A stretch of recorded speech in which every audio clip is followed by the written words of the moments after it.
भूत का dance Hindi horror कहानी। डांस करना एक कला है और निरंतर प्रयास से इस कला को निखारा जा सकता है। दुनिया में कई बड़ी बड़ी हस्तियों ने डांस के माध्यम से इतिहास रचा है, लेकिन उन्हीं के बीच कुछ ऐसे सितारे भी हैं जो हादसों का शिकार हो जाते हैं। फिर काम आती है एक अदृश्य शक्ति जो उनके दिल की आवाज सुनकर उन्हें कामयाब करती है। ऐसी ही दिशात से भरी कहानी है भूत का डांस। सोनू नाम का एक लड़का था, उसे डांस का बहुत शौक था। वह दिन भर फिल्मी गानों में नाचता रहता था।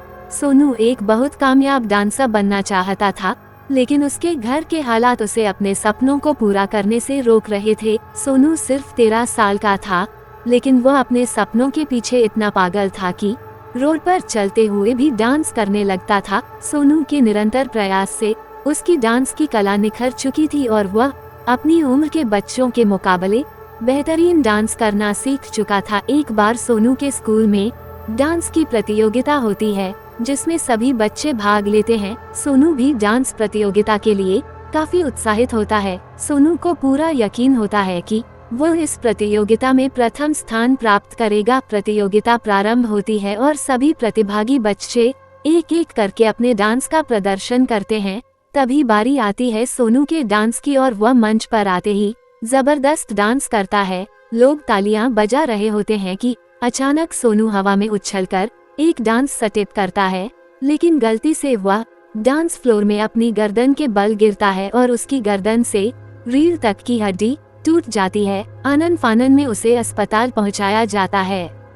हादसे से सोनू बेहोश हो चुका था। डॉक्टरों ने ऑपरेशन के बाद बताया कि इसकी पूरी हड्डी डैमेज हो गई है। फिलहाल इसमें एक प्लेट डाली गई है, लेकिन ये बच्चा अब ठीक से चल फिर नहीं सकेगा। सोनू को जब होश आता है तो सपने टूटे और उसकी आंखों में आंसू होते हैं। सोनू की माँ उसे हिम्मत दे रही होती है। कुछ दिनों तक हॉस्पिटल में भर्ती रहने के बाद सोनू बैसाखी के सहारे चलने फिरने लायक होता है। उसे अस्पताल से छुट्टी मिल जाती है। सोनू घर में अकेले बैठा रहता और अपने मन में ही अपने डांस के स्टेप सोचता रहता। कई दिनों से सोनू मायूस था। घर में बैठे बैठे उसके मन में विचार आता है कि अपाहिज रहने से अच्छा मैं इस दुनिया को ही छोड़ दूं, क्योंकि अब मैं डांस के लायक तो बचा नहीं। उसे तैरना नहीं आता था, इसलिए उसने नदी में कूदकर जान देना तय किया। सोनू अपनी माँ से बाहर जाने को कहता है, लेकिन अब वह चलने फिरने लायक नहीं है, इसलिए उसकी माँ उसे बाहर जाने से मना करती है। लेकिन काफी दिनों बाद आज उसने बाहर घूमने का मन बनाया है, इसलिए अपने बेटे की जिद पर उसे बाहर जाने की इजाजत दे देती है। सोनू बस में बैठकर अपने घर से 5 किलोमीटर दूर एक पहाड़ के पास नदी के किनारे आ जाता है।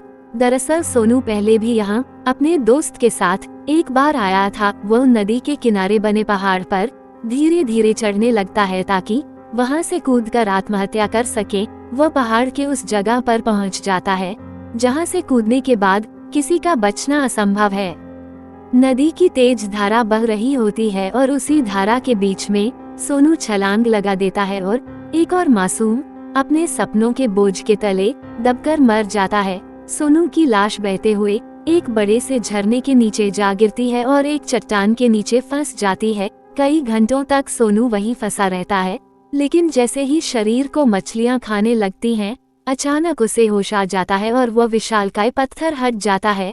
पत्थर हटते ही सोनू आसानी से तैरकर पानी के बाहर निकल आता है, जबकि वह तैरना नहीं जानता था। सोनू जंगल के रास्ते अपने घर के लिए निकलता है। सोनू को रास्ते में कई कंकाल लटके हुए दिखाई देते हैं। ऐसा लग रहा था कि ये काले जादू से भरा हुआ इलाका है। कोने कोने से आत्माओं की आहट महसूस हो रही थी, लेकिन सोनू अब निडर हो चुका था। इन सब बातों से कोई फर्क नहीं पड़ता। अब उसे चलने के लिए बैसाखी की जरूरत नहीं थी। सोनू के अंदर एक रूहानी ताकत ने कब्जा कर लिया था। सोनू कुछ ही समय के अंदर उस इलाके को छोड़कर अपने घर पहुंच जाता है। जैसे ही सोनू की माँ दरवाजा खोलती है, वो दंग रह जाती है। सोनू अपने पैरों से चलते हुए आया, वो भी बिना बैसाखी के सहारे। सोनू की माँ उससे पूछती है, बेटा तुम ठीक कैसे हो गए? लेकिन सोनू के स्वभाव में परिवर्तन आ चुका था। वह जाते ही अपनी माँ से खाना मांगता है। माँ को अपने बेटे के ठीक होने की खुशी थी,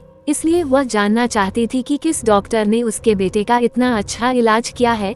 दरअसल उसे नहीं पता कि उसका बेटा अब इस दुनिया में नहीं रहा और ये जो आया है यह कोई भूत है जो उसके शरीर में अपना कब्जा जमा चुका था। सोनू अपनी माँ से ऊंची आवाज में फिर से खाना मांगता है। माँ घबरा जाती है क्योंकि सोनू ने आज तक अपनी माँ से इस तरीके से बात नहीं की थी। वो तुरंत किचन में पहुँच जाती है और अपने बेटे के लिए खाना ले आती है। सोनू कुछ ही मिनट के अंदर वो खाना खा लेता है और फिर से खाना मांगता है। उसकी माँ को ताज्जुब होता है क्योंकि वह पहले ही बहुत खा चुका था, लेकिन उसकी माँ दोबारा उसके लिए खाना ले आती है। सोनू जानवरों की तरह खाना खा रहा होता है। खाने के बाद वह अपने कमरे में सोने चला जाता है।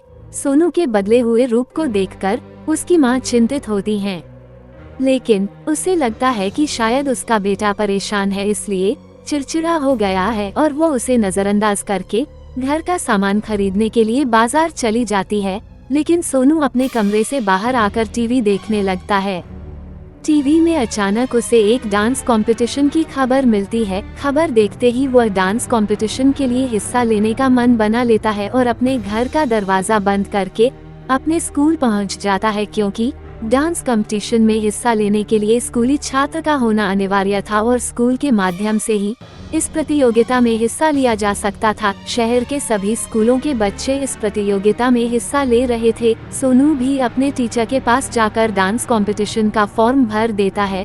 प्रतियोगिता की खबर के पोस्टर पूरे शहर में छपे हुए थे। इनाम की राशि बहुत बड़ी थी, इसलिए शहर में डांस देखने के लिए खासा उत्साह था। प्रोग्राम के दिन दर्शकों की भीड़ के बीच सारे प्रतिभागी बच्चे पहुंचते हैं और सभी का डांस कंपटीशन शुरू हो जाता है।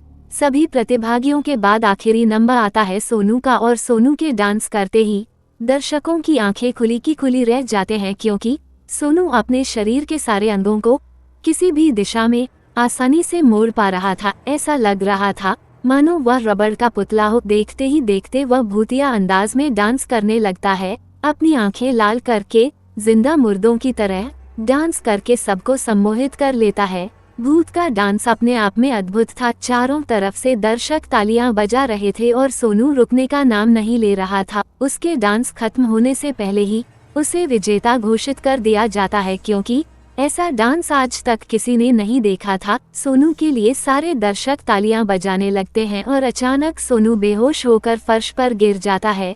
डांस कंपटीशन के दौरान आए हुए डॉक्टर सोनू को उठाकर उसे उपचार देते हैं और थोड़ी ही देर में सोनू की आंखें खुल जाती है, लेकिन सोनू फिर से लंगड़ाने लगता है। दरअसल रूहानी ताकत ने सोनू का साथ छोड़ दिया था, लेकिन उसकी सांसें उसे वापस लौटा दी। सोनू ने अपना सपना पूरा कर लिया था और वह डांस विजेता बन चुका था। इतनी बड़ी इनामी राशि मिलने से सोनू की मां को बहुत खुशी होती है और वह अपने बेटे पर बहुत गर्व महसूस करती है। लोगों को लग रहा था कि डांस की वजह से वह दोबारा अपाहिज हुआ और इसी भूतिया रहस्य के साथ यह कहानी खत्म हो जाती है।